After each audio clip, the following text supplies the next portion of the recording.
TVUAC y el Centro de Investigación Interdisciplinaria de la Facultad de Filosofía presentan Tiempo y Memoria con Cecilia Figueroa. Comenzamos.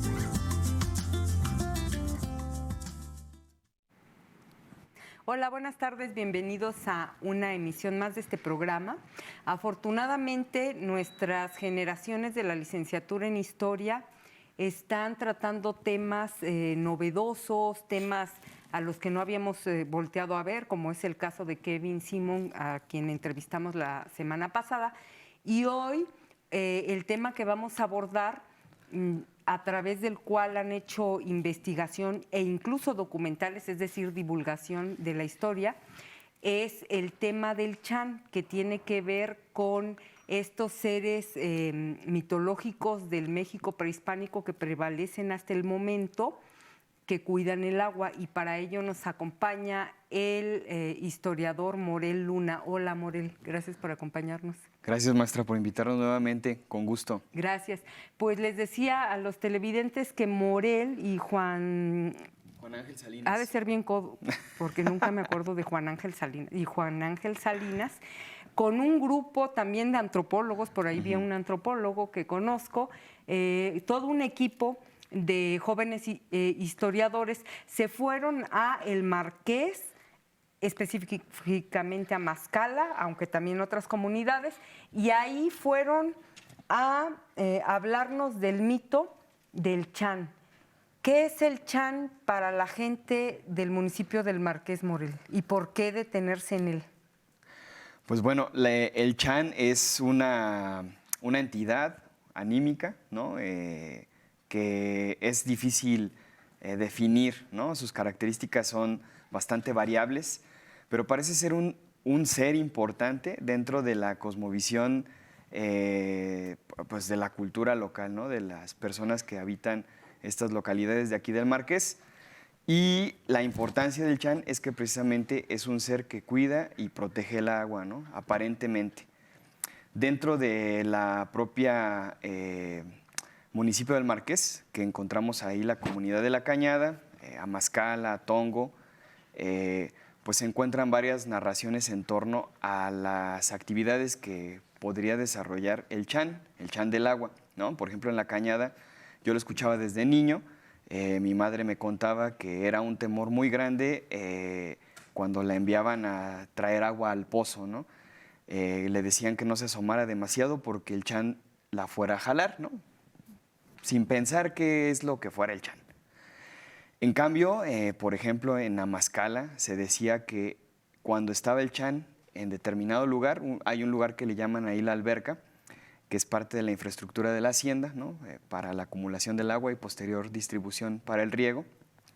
Mientras estuviera el Chan ahí, el agua iba a estar presente, ¿no? El agua iba a abundar. En cuanto el Chan desapareciera, porque se dice que también se iba, ¿no? Pues el agua también se iba. Entonces es un ser que encontramos con gran relación a la cuestión hídrica, ¿no? Al agua. Y en ese sentido, pues también a la vida, ¿no? Presente en el lugar. Fíjate, ahorita que hablas de que se va, también hemos tenido aquí al antropólogo Ricardo López de Lina, que también ha investigado estos mitos en torno al agua, pero en Amealco, por ejemplo, o en algunas comunidades de Guanajuato, y él nos contaba, y hemos escuchado también en otros relatos ñañós que recogen Eval Jekin y Aurelio Núñez, se va porque cuando surge la envidia y el egoísmo y el individualismo del agua, esto es mío, no, cuando se empiezan a pelear por el agua, adiós, se llame Chan, se llame, no sé, eso también te lo quiero preguntar, la relación que había entre tlaloques y otro término que usaban para los ayudantes de Tlaloc, que traían la lluvia, y Chan, ¿no? Chaneques, Chan y tlaloques, ¿no? Entonces, ese es un punto importante de esta cosmovisión, de si eres egoísta, adiós, ni para ti ni para el diablo, ¿no? Y dos, quiero preguntarte, porque ustedes entrevistan al doctor Carlos Viramontes, investigador del INA, y él dice que es un vocablo jonás, pero Chan y chaneque me parece como mucha casualidad. ¿Qué opinas? Sí, bueno, perdón, los rasgos son muy similares, ¿no? En tanto que la cosmovisión mesoamericana parece que era un elemento bastante extendido, ¿no? Por literatura, bibliografía y demás. Por ahí recordando a Martín Cortina, tiene un texto que creo que es del siglo pasado, ¿no? Donde se recogen precisamente narraciones de la tradición oral, donde nos da ciertas características de estos personajes asociados al agua, ¿no? Y estas narraciones son en parte de Veracruz, por ejemplo, ¿no? Los Achanec, que tiene mucha similitud con nuestro chan o chanes del agua que están por acá, ¿no? Porque parece que no era nada más uno, sino en cada lugar donde precisamente surgiera el agua, ¿no? Ojos de agua, manantiales, entre otros, pues se encontraba un chan, ¿no? Y pues desde ahí vemos como los rasgos mesoamericanos, ¿no? Por decirlo de alguna manera. Las voces que el doctor Viramontes nos compartía hace algunos años ya, porque este es un trabajo de hace como 10 años, 9 años por ahí, él nos decía que tenía una cierta asociación con voces chichimecas, ¿no? Pames, jonases, entre otros, pero la raíz está ahí, ¿no? Que tiene que ver precisamente con la cuestión del agua.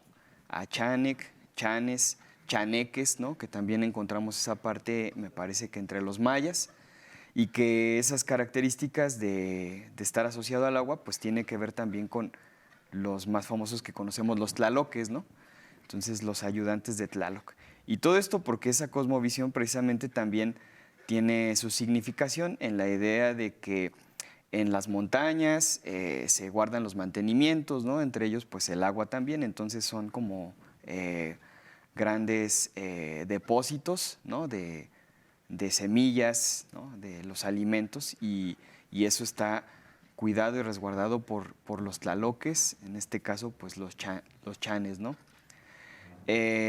Bueno, por ahí no sé, creo que me perdí un poquito la pregunta. No, está perfecto. Y también te comentaba fuera de cámara de cómo no tenemos que ir al área maya, a la selva lacandona, etcétera, para ver estos mitos y estas cosmovisiones precolombinas.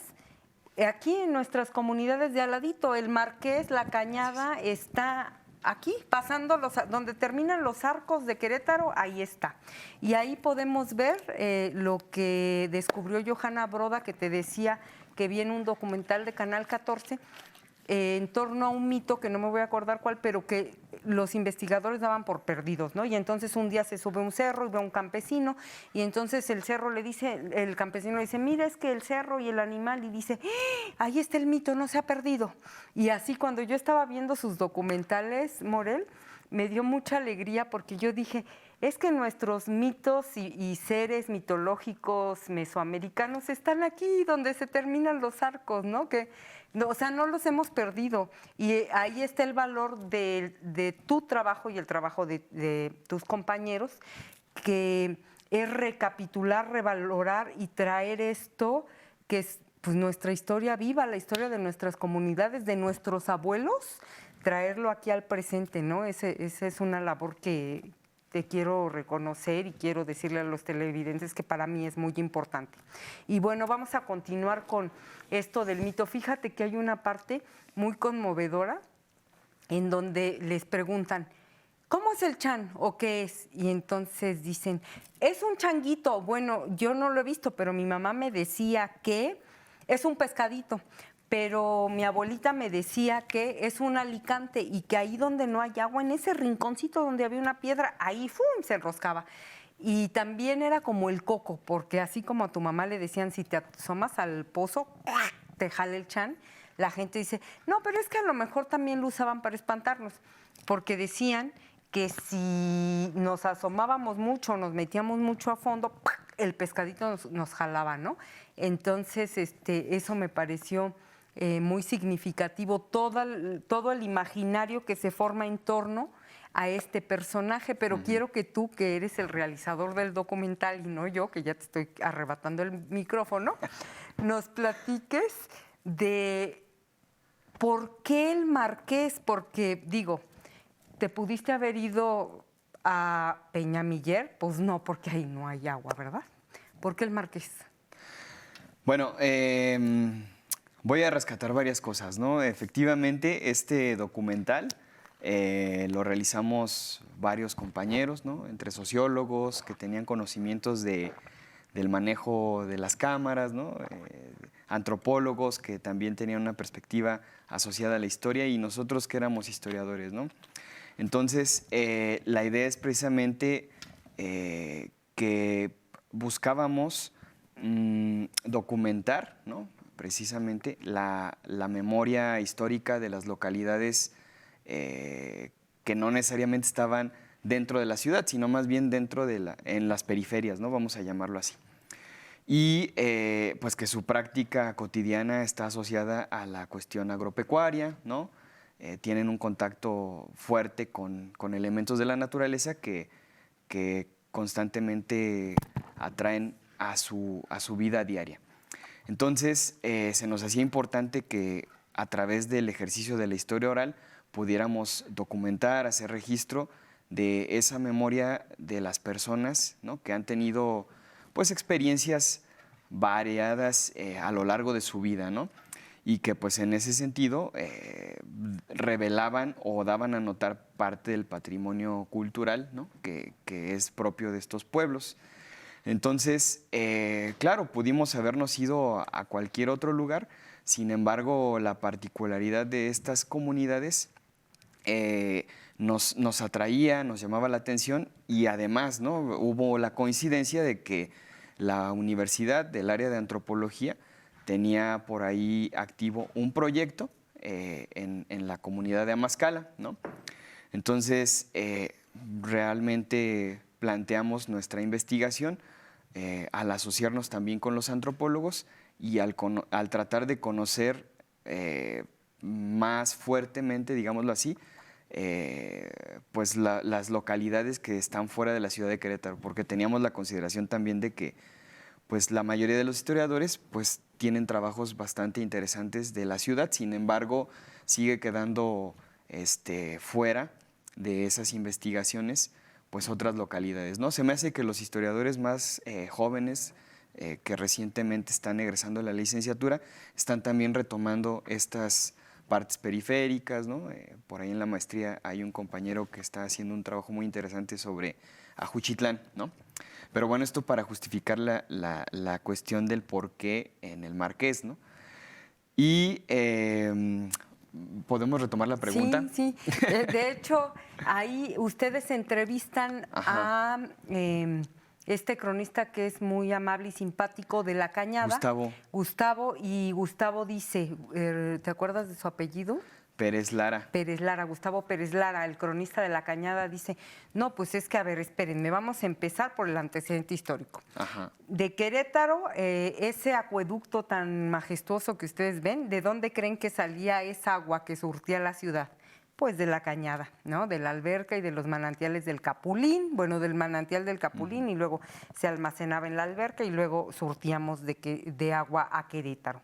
¿Y de dónde creen que funcionaban las máquinas hidráulicas con este mecanismo hidráulico para que don Cayetano Rubio, con sus fábricas del Hércules, que también está en La Cañada, La Purísima, que hoy es el Seminario Conciliar de Querétaro, que está en La Cañada, y el Molino, que hoy es la Universidad Marista, pues ¿de dónde creen que se surtía? Pues del agua de La Cañada.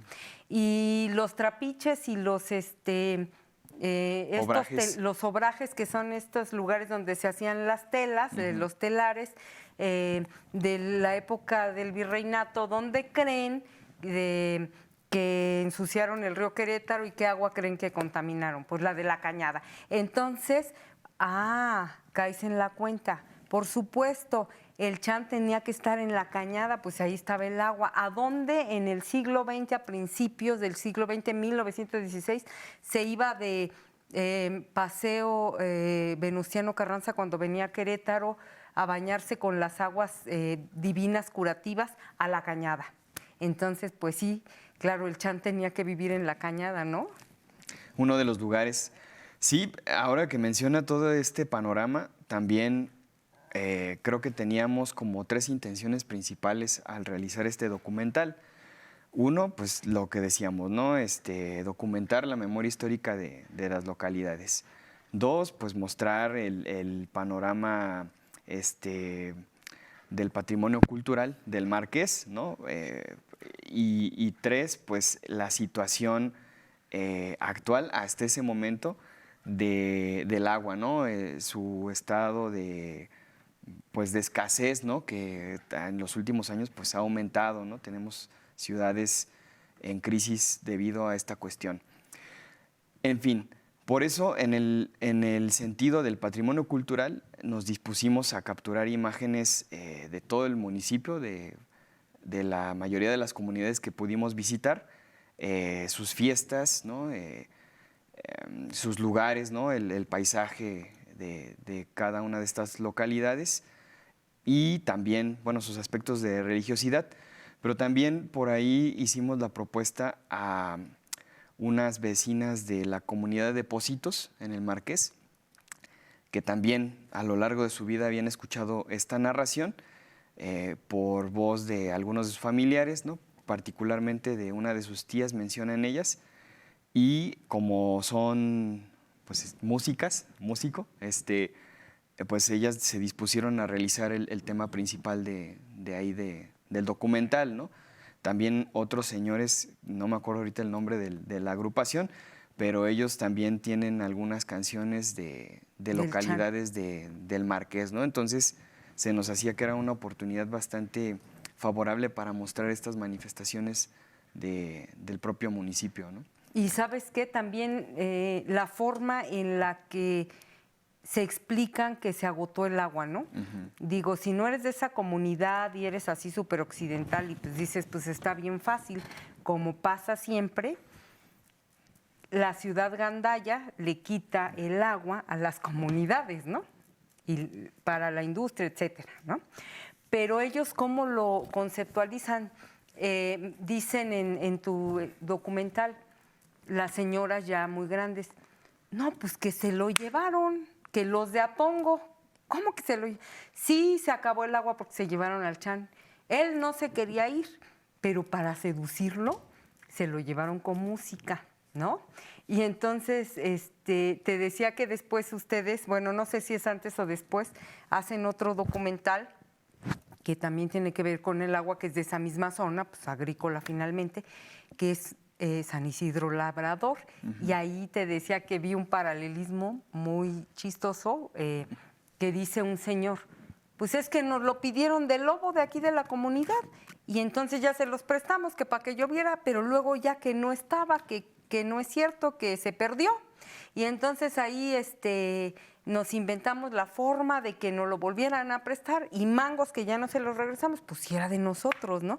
Entonces, fíjate, te decía cómo entre el Chan y San Isidro Labrador hay este paralelismo, o sea, son seres que hay que cuidar porque te dotan de agua y son seres que finalmente son envidiados o ambicionados por el vecino. Y se lo pueden llevar, tienes que estar alerta porque te quedas sin agua, ¿no? Esto que también comenta tiene o justifica también la idea del por qué nos fuimos a esas comunidades, porque la propia narración también nos mencionaba hacia dónde se había ido el Chan. Entonces nosotros, pues, con la curiosidad íbamos a esas comunidades, ¿no? Pensamos, ¿no? Amazcala. De Amazcala se dice que se había ido para Atongo, entonces fueron allá y ahí vamos, ¿no? A buscar al Chan. En Atongo nos dicen, pues es que aquí vivía en la hacienda, en la alberca, pero se fue para un lugar que le llaman Atonguillo, ¿no? Pero dicen que también para Juchitlán, entonces fuimos a Juchitlán, ¿no? Porque también incluso ahí hasta construyeron una escultura en la Alameda, ¿no? De ahí de Juchitlán. Y bueno, estas narraciones nos llevaron a otras localidades, Pocitos, Chichimequillas, ¿no? Algo curioso que también, y que vemos que está bastante extendido, es que hace unos años, en un congreso que incluso fue ahí en Filosofía, unas compañeras de Aguascalientes traían una ponencia donde, a través de su investigación de archivo, localizaron que incluso allá había tenido descendencia el Chan, ¿no? las chicas que se estaban bañando en el río resultaron embarazadas y entonces se le adjudicaba al Chan, ¿no? Las interpretaciones son varias, pero el documento pues traía palabras más, palabras menos, cercano a eso que les cuento, ¿no?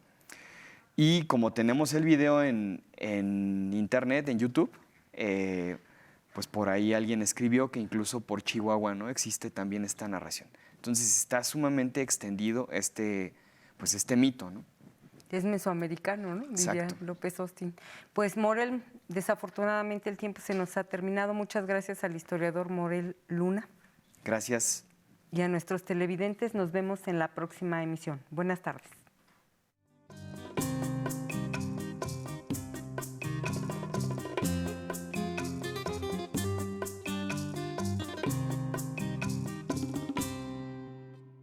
Hola, soy Lu Orozco, escritora mexicana y orgullosa queretana.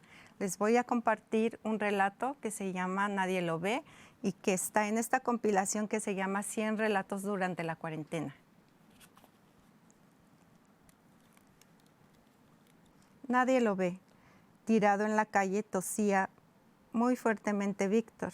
Cada persona que pasaba a su lado lo miraba sucio, con sus tenis rotos y sin ningún reparo se pasaban de largo, como un animalito sin dueño ahí tirado. Claro que era vulnerable ante el COVID-19.